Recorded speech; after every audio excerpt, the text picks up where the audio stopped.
The documentary asking the question, is the cost of college really worth it? With America's college debt passing $1 trillion, what are the alternatives for students who want a higher education? Then, how one woman created a global marketplace for artisans around the world. The fashion, footwear, and one-of-a-kind pieces that are empowering them to lead better lives. Plus, an inside peek at this week's hottest news and entertainment stories from the pages of People magazine. Live from Studio One in New York, it's Katie.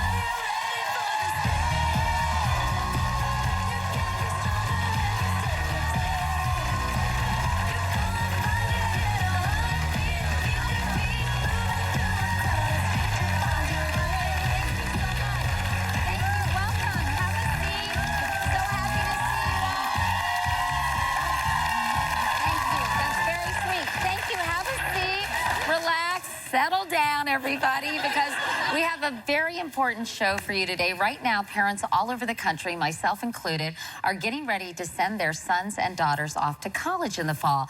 But many are experiencing some serious sticker shock as those first tuition bills roll in. The cost of a college education has skyrocketed in the past 30 years, and more students are borrowing in order to make their dreams of higher education a reality. In fact, outstanding student loan debt in this country has now reached nearly $1.2 trillion. And of the 40 million Americans with student loan debt, 7 million are in default. It's being called a crisis, and the new documentary, Ivory takes a critical look at how we got into this mess and what we're doing to dig ourselves out. When you start college, that's the time when you have the chance to experiment, when you have the chance to open yourself up to new things, when you can discover who you are and who you might become. Tell me one thing. Yes. Is my daughter going to have a job and she's not going to come back home after it's done? The very concept of the institution of higher learning is about to be broken. The rise in student tuition is unsustainable.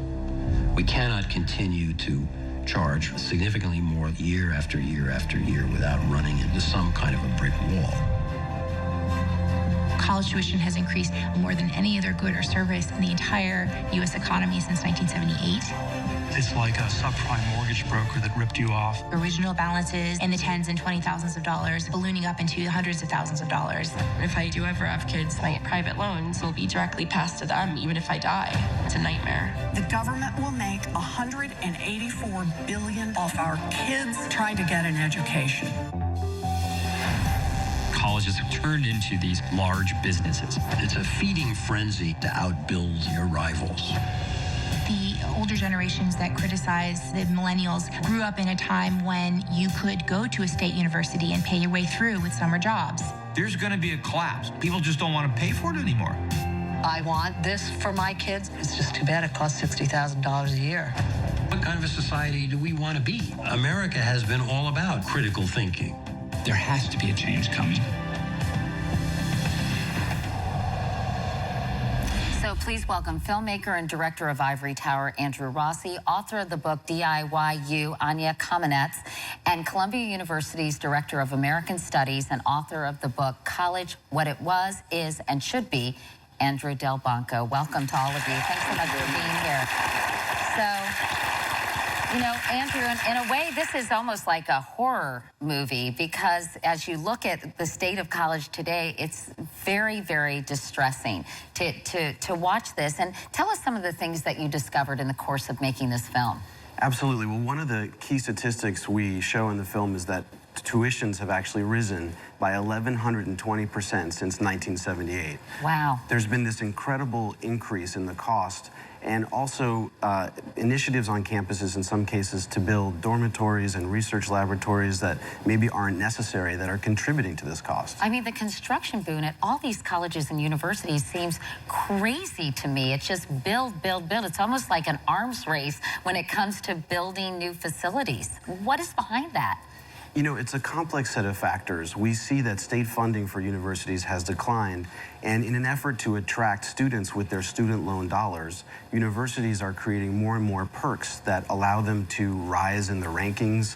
The U.S. News and World Report and Princeton Review, all these prestigious rankings the schools are chasing. And you know, you mentioned state schools and universities, and those used to be really considered a bargain, but sort of the ratio of in-state to out-of-state students has changed change that, right? That's right, and certainly out-of-state students pay more. So we see in the film that there's actually a culture, in some cases, of partying, which students are excited about. We see films coming out this summer like Neighbors and 22 Jump Street that sort of celebrate that perpetual spring break culture on campus. And unfortunately, we find that many students are choosing schools on the basis of that sort of having fun. Sort of the party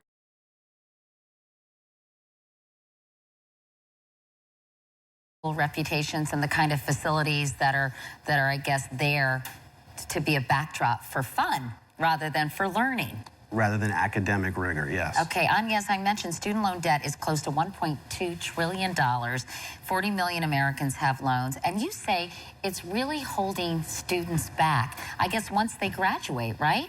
Yeah, you know, I've been writing about student loan debt for the last 10 years and its impact on students, and what I really see is that there's a range of effects. There's economically, you know, you might have to move back in with mom and dad. You can't take that risk to start a new business. People are putting off buying homes, starting families. And on the emotional side, what we're seeing is, you know, a real level of stress, a sense of anxiety, a sense of less engagement and really less thriving in their lives with this burden of debt. And in some cases, you know, this goes on for 10 or 20 years for the duration of how long it's going to take them to pay down these bills. I mean, I hear from people all the time who say, I'm just finishing paying off my loans and then I have a child going to school next year.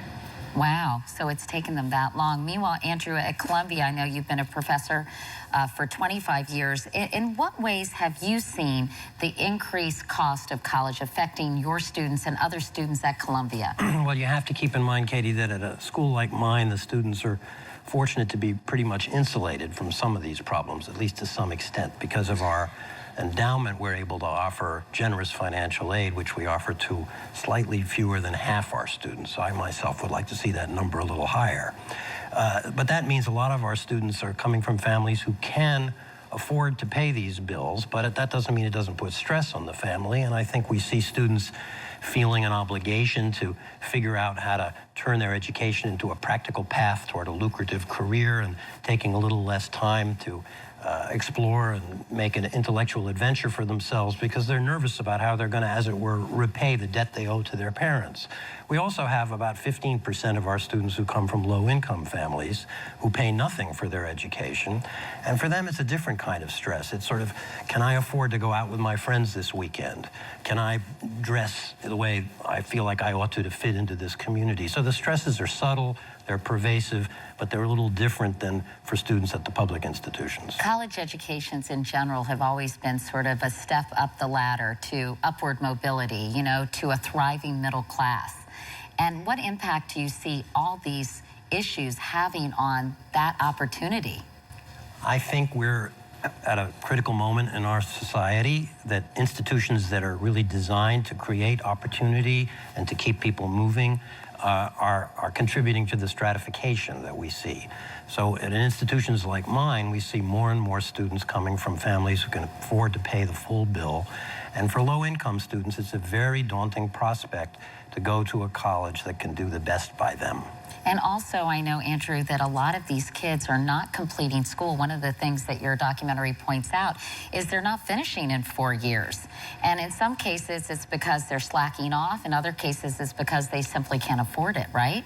Precisely. I mean, as Andy says, in the Ivies, there's a lot to celebrate and great completion rates, but we see in public universities that 68% of students fail to graduate in 4 years, and when you look at 6 years, it's actually 44%. That's a statistic or a rate that is just unacceptable. And Anya, I know that you wrote about some of the alternatives that are out there for students, because when I watched this, I thought, wait, they're building more and more, you know, they're expanding bricks and mortar wise, and yet the whole trend is going to be towards online education, something that is called massive open online courses, or MOOCs.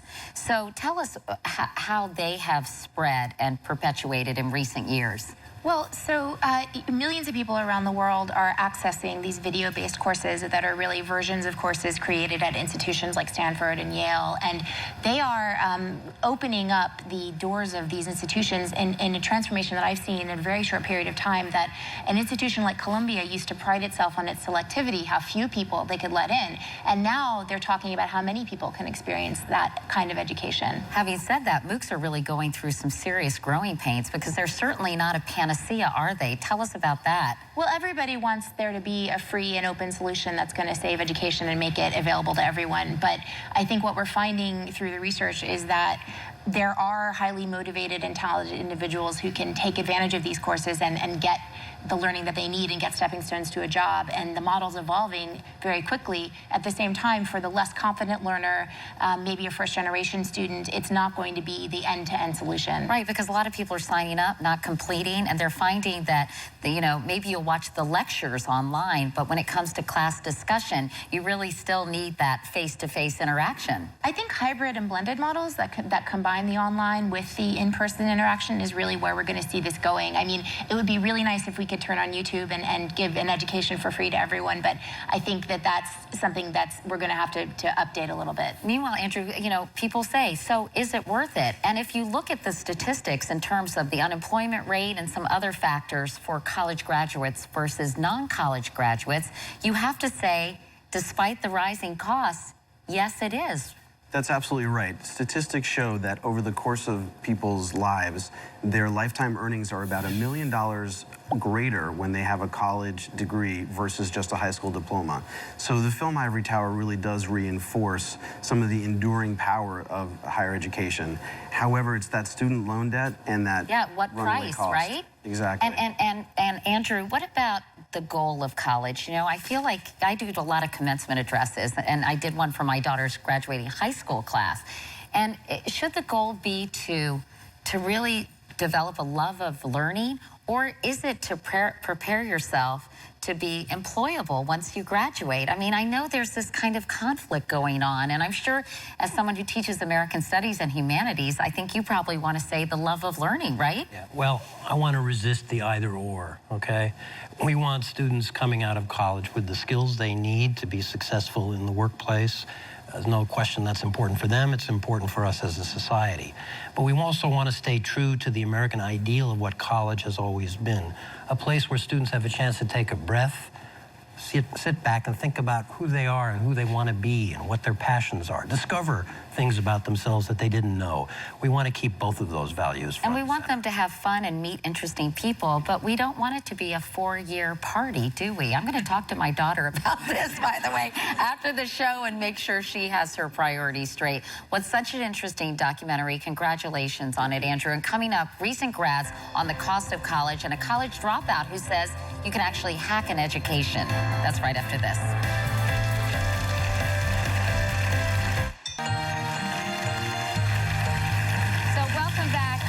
Talking about the documentary Ivory Tower, which examines the spiraling costs of higher education. Please welcome recent college graduates Kia Scott and Victoria Sobel, and the founder of Uncollege, Dale Stevens. Nice to see you guys.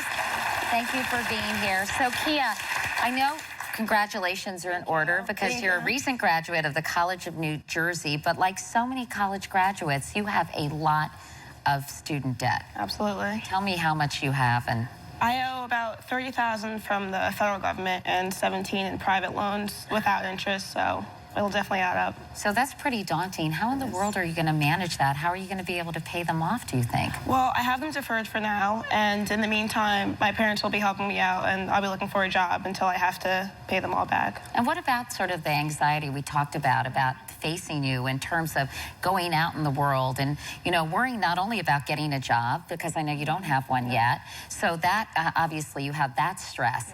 But then with the idea of having to get a job in order to pay back the loans, do you feel that it influences sort of your path in life? Definitely. Before I was only looking for a job with my major, but now that it's a lot harder to find that job, I'm looking for anything I can get now. So it's maybe not going to be what I went to school for, which is pretty unfortunate. What did you go to school to do? Radio, TV, film, and marketing. Well, hello. Right place, Kia. We should talk after the show. Please.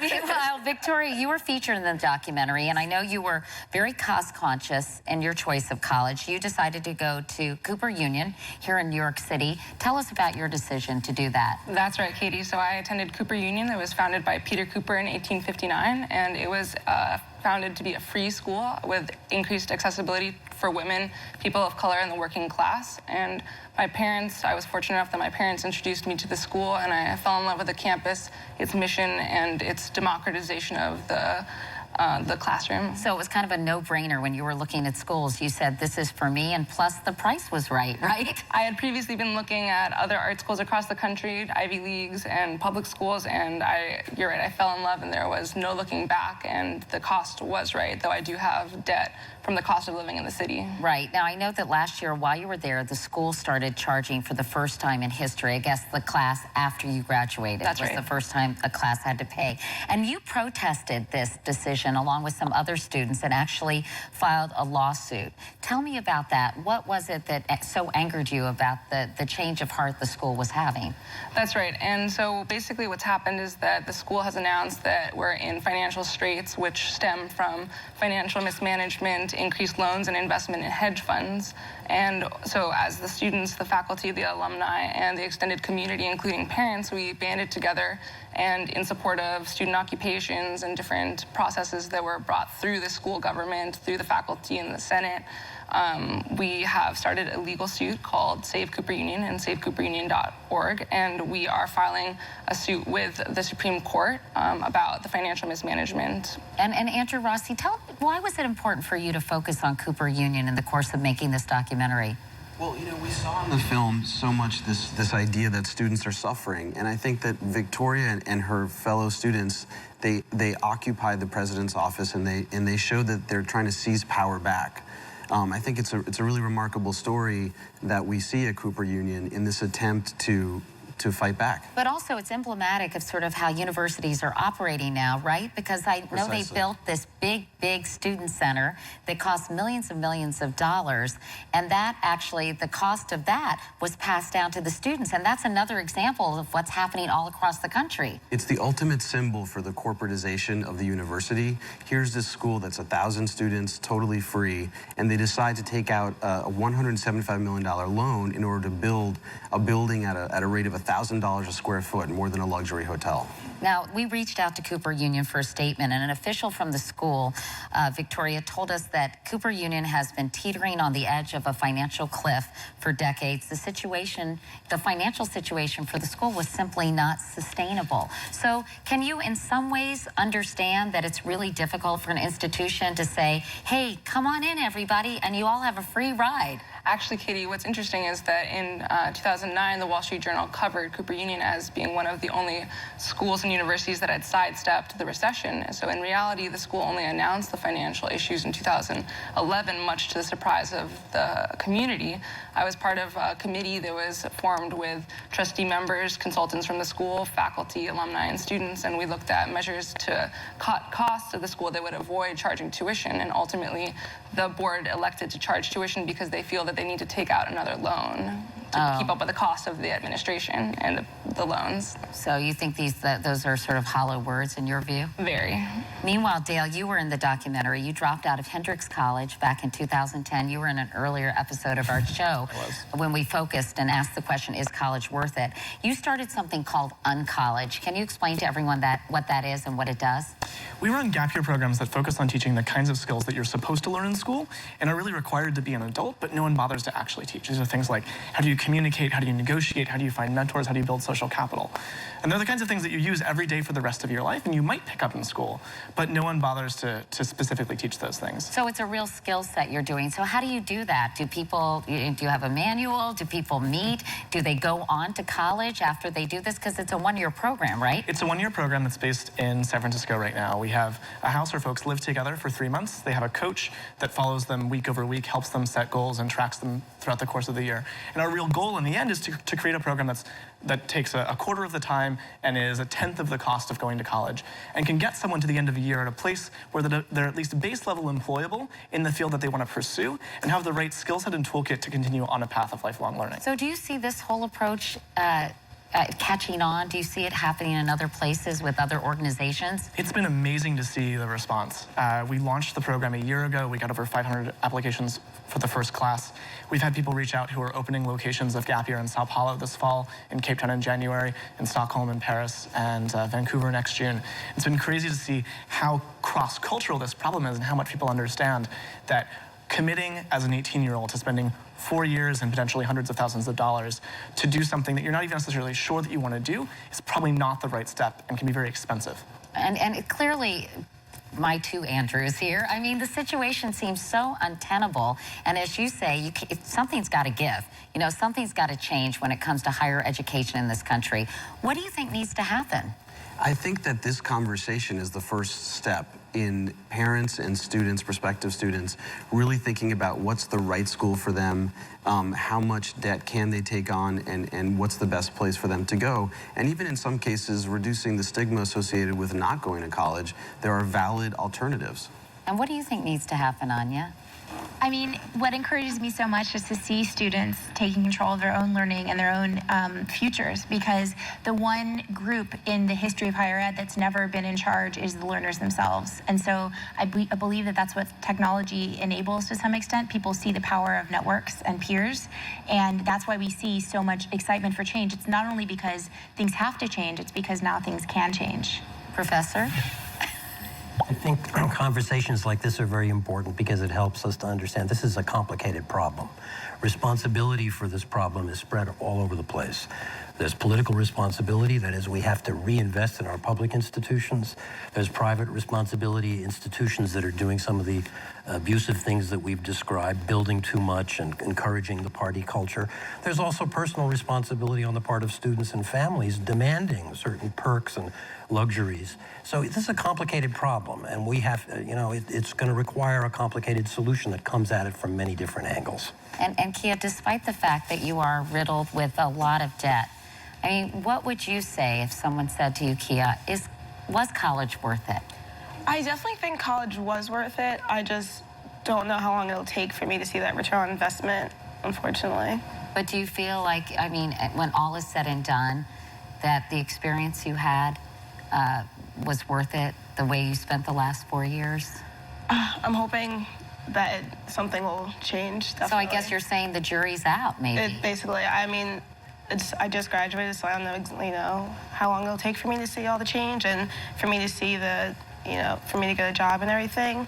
But I hope something will definitely change from this, and that, students after me will be able to actually feel that their experience was worth it and that it was the right decision for them. And let's hope in the future you'll be able to say an emphatic yes. Anyway, thank you all so much for coming in. It was an interesting conversation. Again, the documentary is Ivory Tower. It premieres in theaters on June 13th. Coming up, Rachel Cruz and the biggest myths about college finances. We'll get into that right after this.